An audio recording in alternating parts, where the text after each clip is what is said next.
The Christian effort to become liberated from the world was not an effort to become liberated from something that was there, but an effort to become liberated from something that wasn't there. Something that wasn't there. Something that wasn't there. Something that wasn't there. Maybe the world in that sense just isn't there.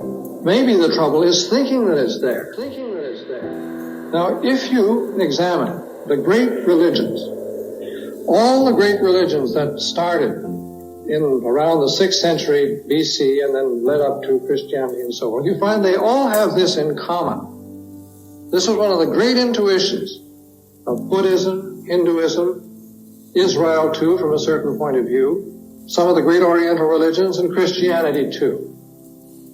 One of the great discoveries was that there was not something absolutely objectively given to which you had to submit. In other words, the great discovery of all these religions was that you didn't have to be in submission to what is given. What is given. You don't have to accept it. Because it's not something that you just take or leave. That's not the kind of relationship.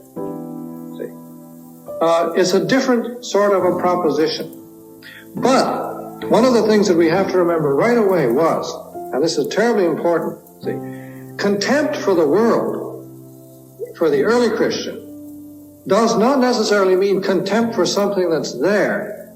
It means contempt for it because it isn't there. It isn't there. It isn't there. It isn't there. It's contempt for what isn't there, not contempt for what is there.